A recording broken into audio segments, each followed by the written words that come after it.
Howdy, everybody, and good morning. Welcome. Although we had one episode in 2021 already, this is the first one we are recording in 2021.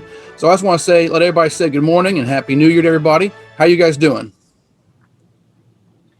I'm doing great. It's been the new year has been off to a wonderful start. I've gotten to continue to spend time with Maria. She went off to college yesterday. It's just been a really good week so far. God is starting off 2021 very encouragingly.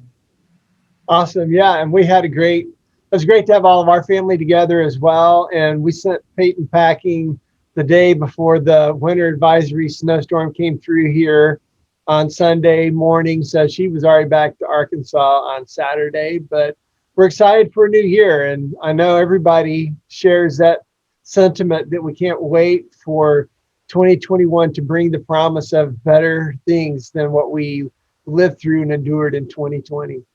Yeah, last Sunday, it snowed, and the girls got out there and made the world's smallest snowman and threw some snowballs. And Alice was like, 2021 is awesome. So we're off to a good start. Good. Today we are talking about Hebrews 10, 32 through 39. And we're just going to start off by sharing the word of the Lord with you guys. So here you go. Hebrews 10, 32 through 39. But recall the former days when, after you were enlightened, you endured a hard struggle with sufferings, sometimes being publicly exposed to reproach and affliction, and sometimes being partners with those so treated. For you had compassion on those in prison, and you joyfully accepted the plundering of your property, since you knew that you yourselves had a better possession and an abiding one. Therefore, do not throw away your confidence, which has a great reward. For you have need of endurance, so that when you have done the will of God, you may receive what is promised. For yet a while, and the coming will come and will not delay. But my righteous one shall live by faith. And if he shrinks back, my soul has no pleasure in him. But we are not of those who shrink back and are destroyed, but of those who have faith and preserve their souls. Okay. This often reminds me of living by faith in Jesus above, trusting, confiding in his great love, from all harm saved. So I love this passage. We've talked about this. I'm sure you've read it before, but I always love reading a passage with a different group of people, because you study it with kids, you start it with adults, you get new insights from it.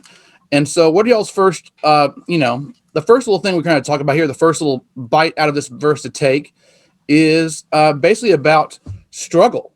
And it talks very clearly about the struggles we're going to face and the abuse and things like that. What are y'all's take on that?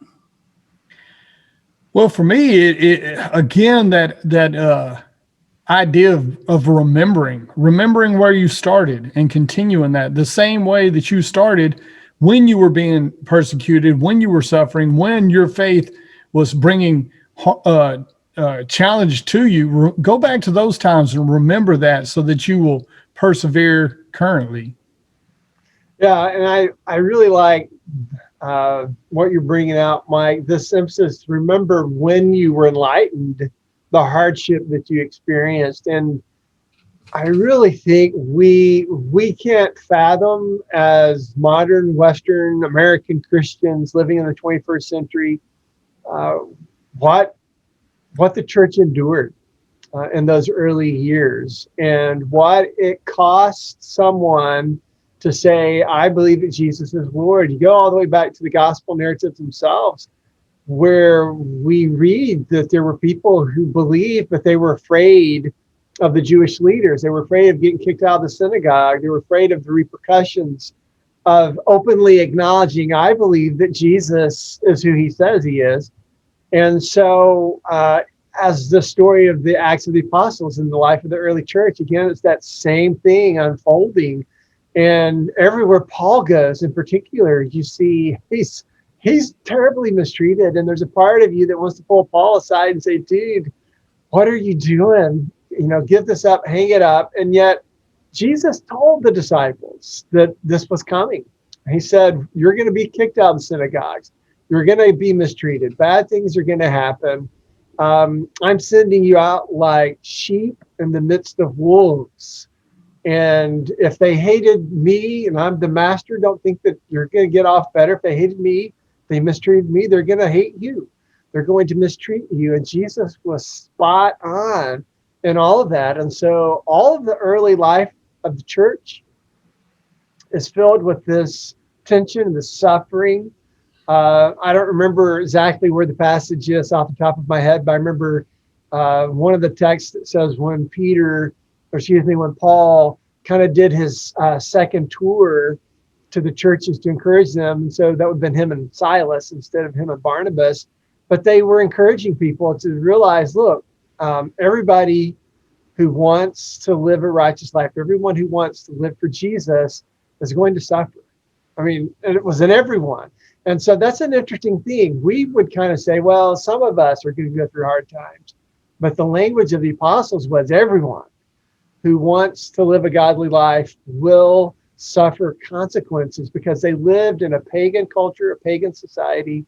And the part of the culture that wasn't pagan, you had the Jewish leaders still that were holding on to denying that Jesus was the Messiah.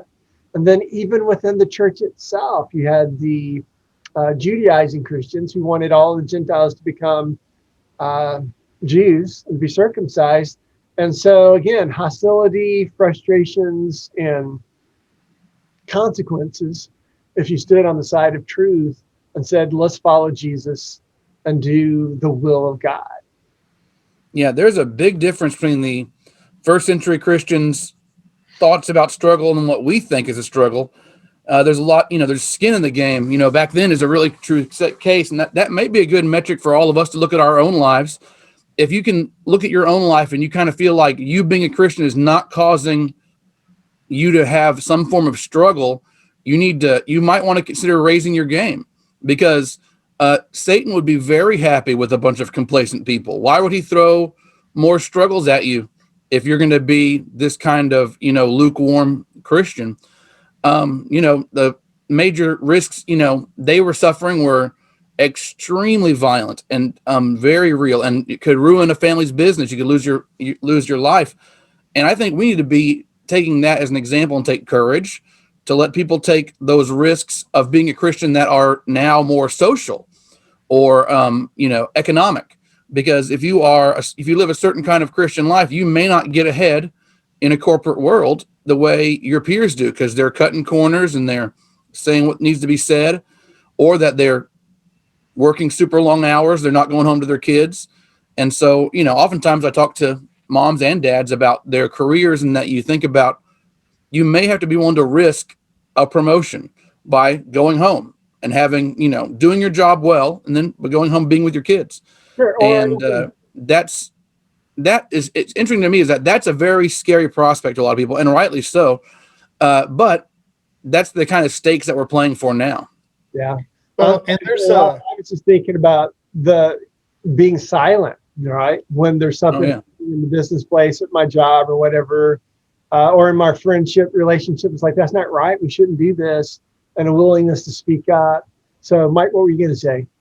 Well, this really speaks or flies in the face of some teaching in society today that promotes the idea that once you come to faith, you're gonna have a brick home and 2 cars and you're gonna be gainfully employed and everything's gonna be wonderful. And the writer of Hebrews here is saying that when these his audience first became believers, they were suffering for what they believed. They were suffering the loss of their property. They were suffering persecution. It was affecting them on all sides, which kind of flies in the face of this prosperity type teaching that so many people are willing to listen to or desire to hear. Yeah, no, the health and wealth or prosperity gospel is alive and well in America today. I won't name names. We probably all know a few people that we could name that advocate this message. But I think, to your point, Mike, it's striking to realize, in light of what I was just talking about a moment ago, that minus John, all of the original disciples died the death of a martyr. And so when we go to the mountain and Jesus is standing on the mountain after his resurrection, and he gives the Great Commission, go and make disciples of all the nations, baptizing them in the name of the Father and the Son and the Holy Spirit, and teaching them to obey everything I've commanded you. And as he sends these guys out, and he says, lo, I'm with you. And I think it's important for us to hear that. I am with you to the end. And yet, only one of the guys standing on that mountain died of natural causes. All of the others died the death of a martyr. And so then we bring that into the conversation of the letters that they're writing to the churches. So many of these letters were written from prison, for Paul in particular. But they're all either written from prison, written in the context of suffering and hardship, and written to churches who are going through hardships and sufferings. And sometimes I think we read the New Testament writings with our rose-colored glasses on, and everything's supposed to be nice and rosy and good. And to realize there are, for many Christians, even around the world today, they suffer for the sake of their faith, suffer for the sake of walking in the ways of Jesus. And I can't help but to think that we need to be jolted away from our thinking that being a Christian means, to your point, Mike, again, it means I'm going to have a nice house, nice job, nice cars, a good life. That's a life of ease. And going along with that, pursuing the American dream, that it's about also avoiding danger. It's about comfort, and it's about safety and security. And as I read and listen to this text here, and I think of where it says those who you were willingly suffered for the sake of others, who were mistreated. You were willing to go to prison and risk, right? Because the disciples at the cross, that's the reason they're hiding. They're afraid that what's happening to Jesus will happen to them. And that's why they all run away into the darkness of the night. And for us to realize God's calling us to step into those places, to advocate for those who are being mistreated and so forth. And so with what happened in America in this past year, and a lot of Christians went to peaceful protests and marches to talk about we need to have justice and fair treatment for all the citizens of America, regardless of the color of their skin. And I know that I had some people talk to me when they were aware that my family participated in the march that was organized by a group of preachers, ministers, and pastors right here in Arlington. And it was fully a joint effort working with the city leaders and with the police department. But there were people who came to me and said, I was afraid for you guys. I was afraid, what if some troublemakers were to come alongside of this event? I know it was a peaceful event, but what if someone tried to hijack it?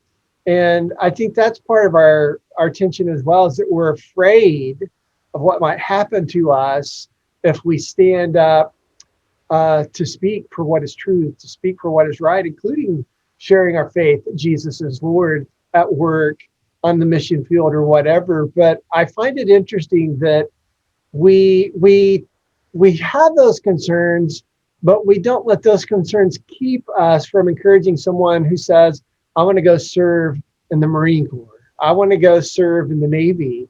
There's huge risk in that.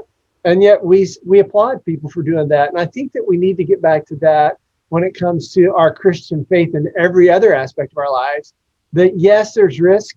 They're involved in these things, but I applaud those who are willing to be courageous enough to step up into those places and assume some of those kinds of risks for the sake of doing the will of God. Yeah, absolutely. Verse 33 here in chapter 10 talks about sometimes you are publicly exposed. And then if you look at the New American Standard, it says a public spectacle. And the Greek word there is theatron, which is where we get the word theater. Your life will be theater for other people to watch.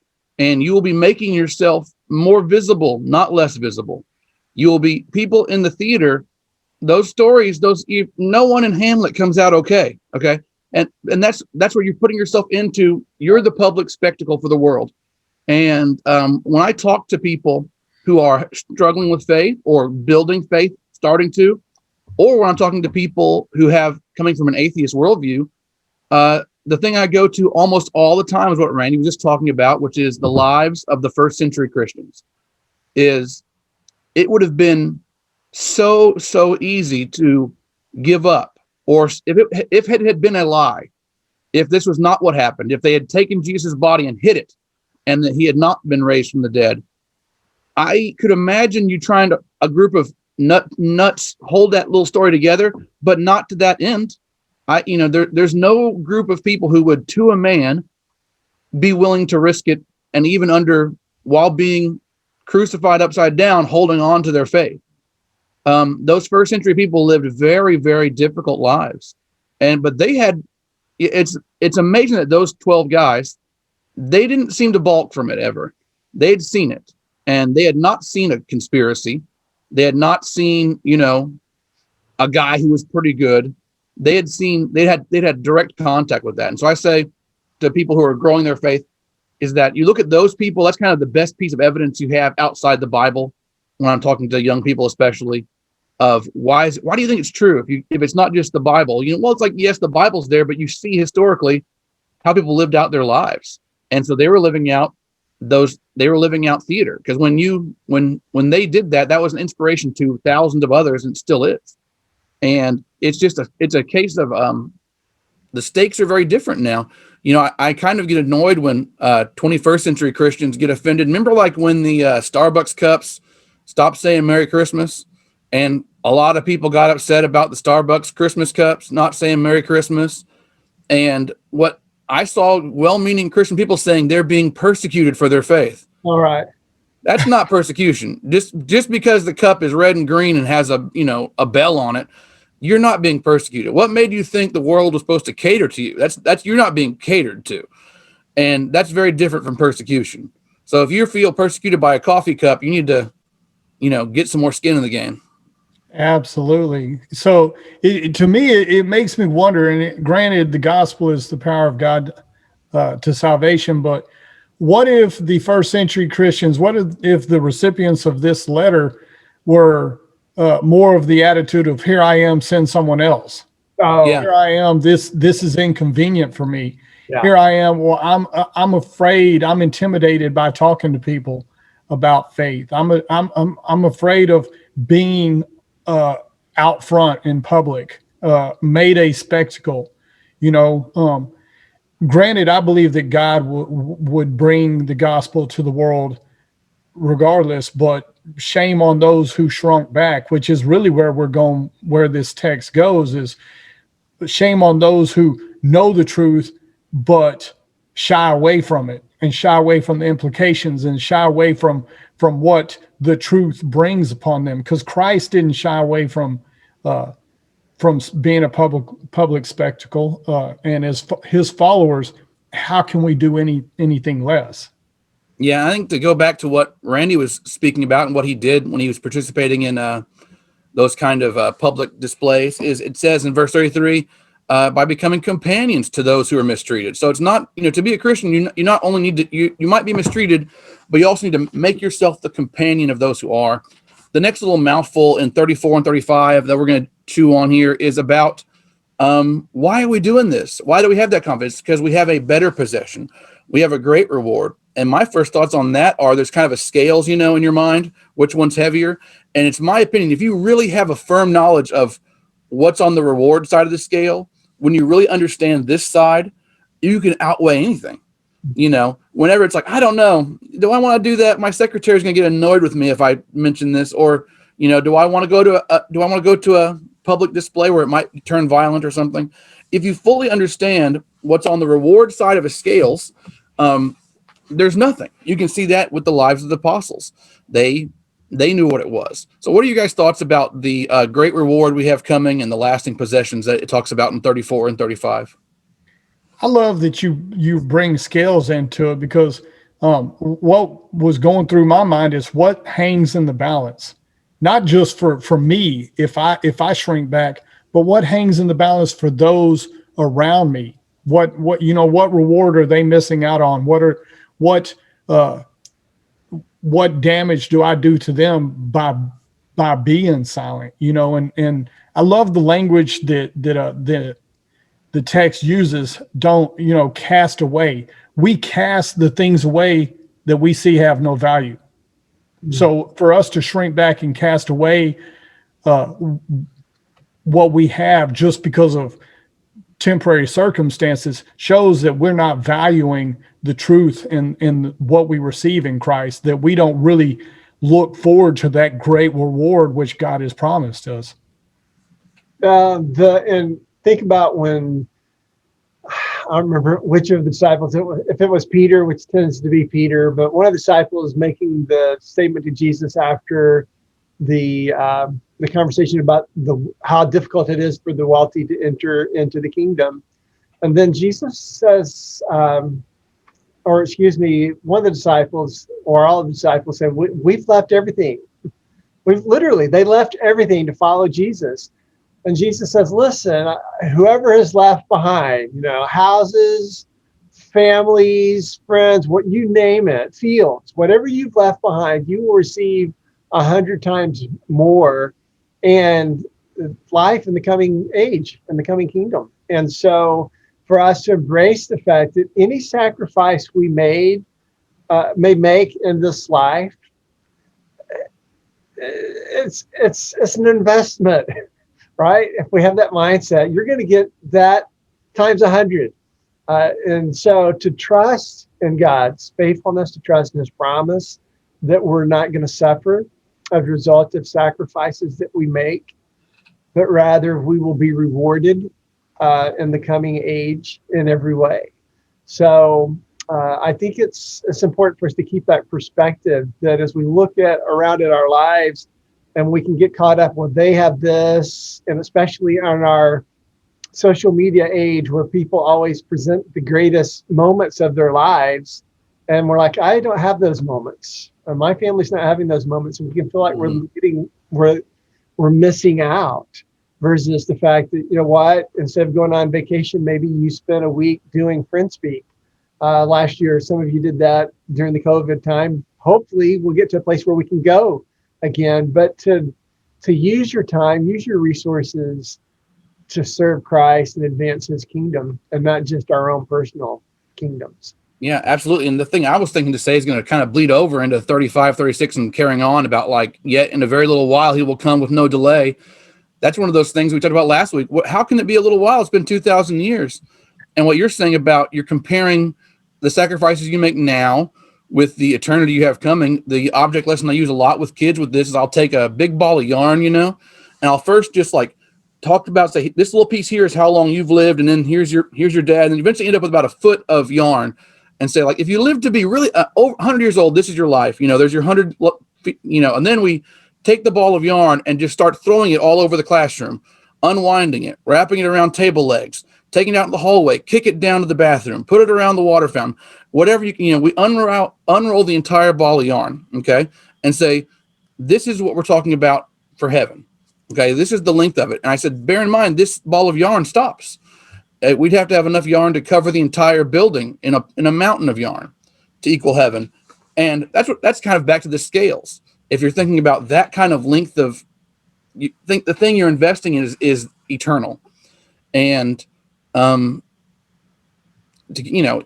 never heard a man regret coming home for dinner with his kids.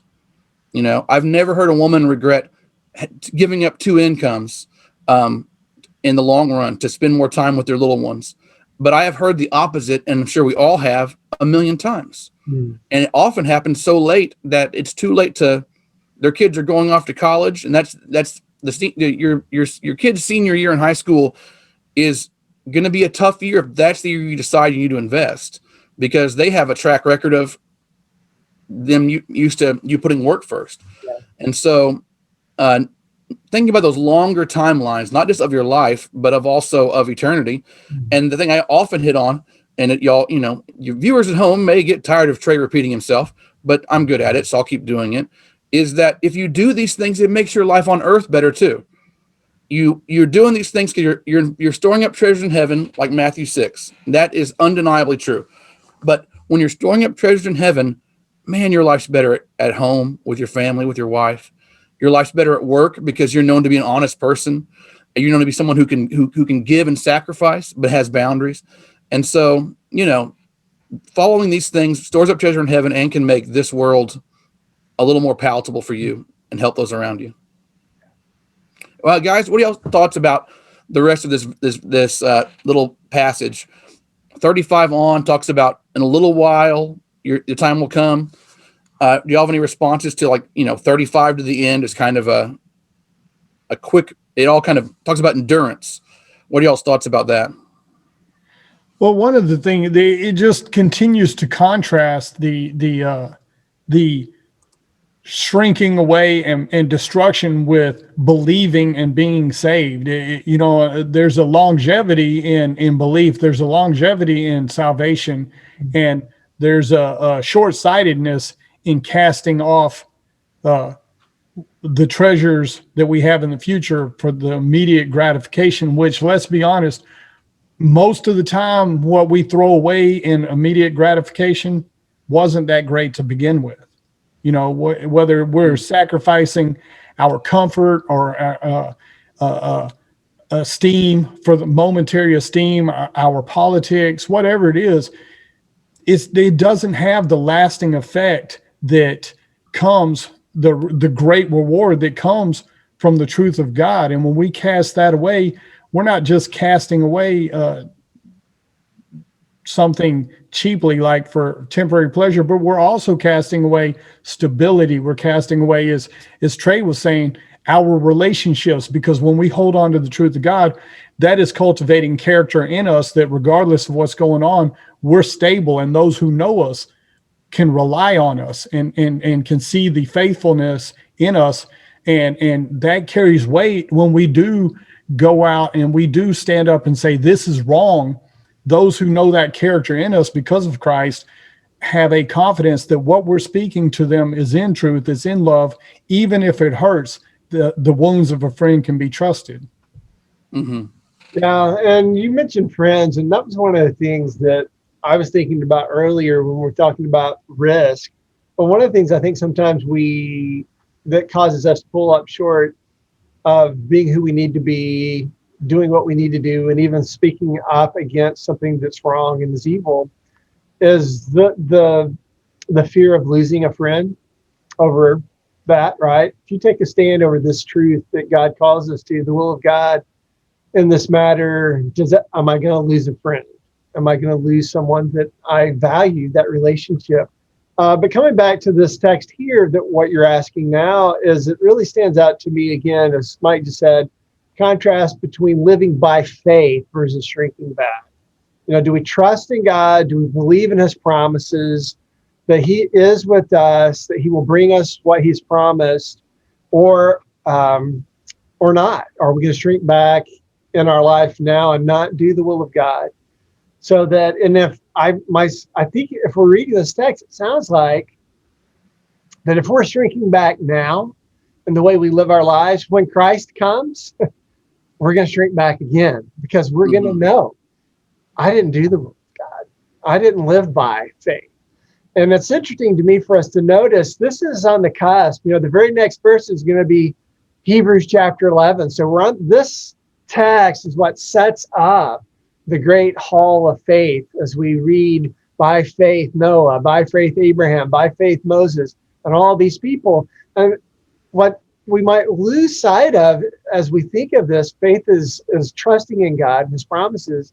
But almost all of these people in these stories, they suffered. They risked. They, due to the will of God, they were ridiculed. Noah, what are you doing? I'm building. Well, Noah was ridiculed. The move where it talks Abraham to leave the security and the comfort of his home and his family, where he knows everybody, to go to a place he's never been before and trust this God who has said, I'm going to bless you and make a great nation out of you and give this land to your inheritance, to your descendants. And then Moses, he trusted in God and he refused to just live in the comfort and security of the palace.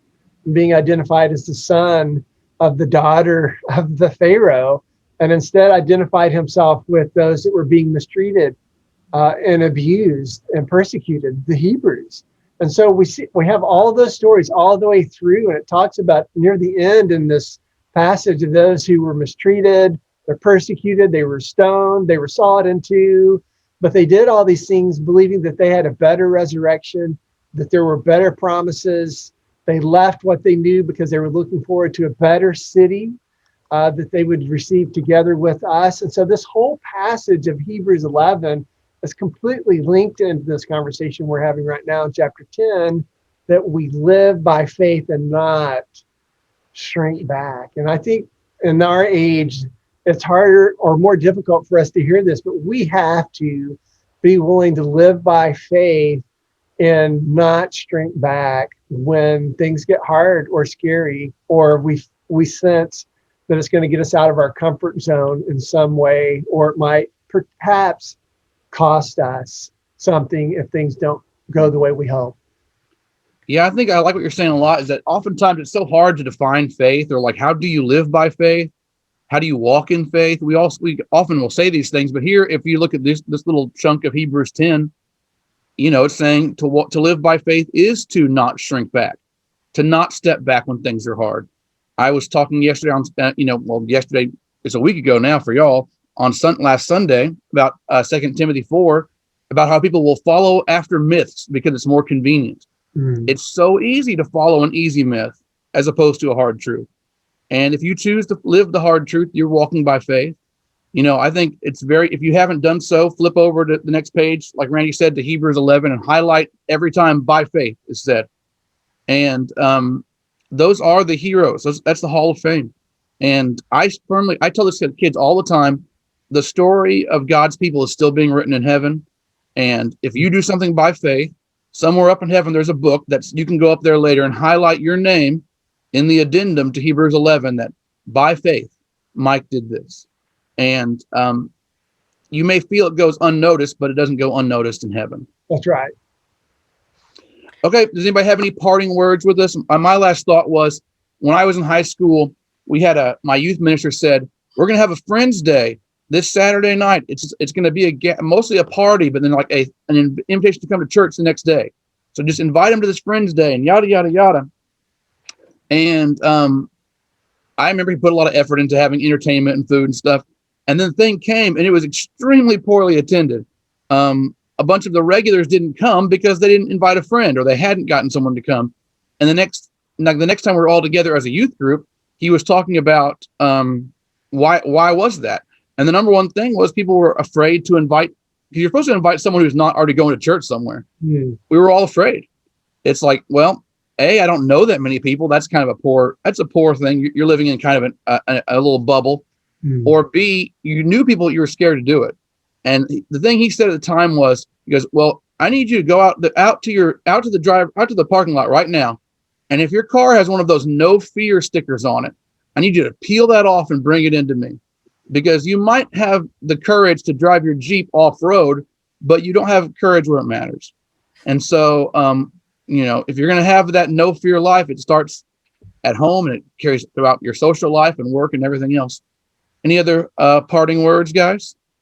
Well, you hit on the thing for me. One of the things that I've tried to get across to the teens, because let's be honest, teens sometimes are short-sighted. They're sometimes myopic in their vision of life and view of life. And it's nothing against teens. I carried that all the way into my 30s. But getting a hold of the truth of God brings to us a grasp on what truly matters, what is important, what is truly worthwhile, and what's not worthwhile. It puts perspective on as I've mentioned before, the past, present, and the future, that brings some stability to our lives. And we don't want to throw away our hope of the future because we're caught up in current difficulties. And that's whether it's sharing the word with somebody, or whether it's standing up when nobody else is standing up for the word of God and saying, I'm going to be true to the one who made me and not put my comfort ahead of that. Very good. Well said. So my last thoughts would just be to read from the Word of God in Hebrews 13. And again, it's just carrying forward the same theme that we're looking at here in chapter 10 and all the way through chapter 11 as well. But as this is the end of this document, Hebrews chapter 13, and it says, Jesus suffered outside the city gate in order to sanctify the people by his own blood. Let us then go to him outside the camp and bear the abuse that he endured. Some of our translations, bear the disgrace or the scorn that he endured. For here we have no lasting city, but we are looking for the city that is to come.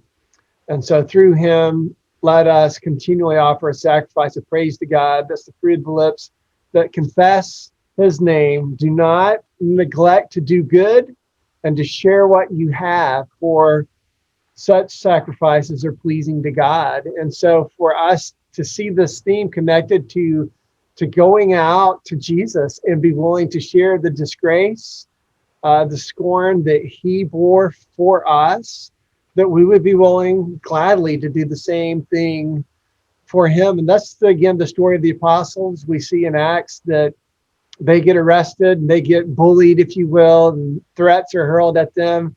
And they come together and they're giddy, they're excited, and they're praising God. We thank you that we have been counted worthy to suffer disgrace for the sake of your name. And for us to have that kind of mindset that I was counted worthy to suffer for the sake of Christ. And I don't think that's how we think. We're too shaped by be safe, be safe, be safe.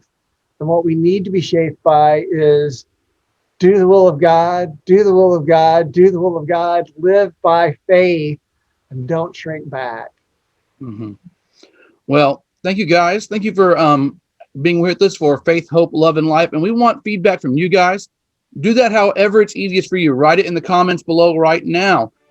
Text us, email us, carrier pigeon, whatever you have to do.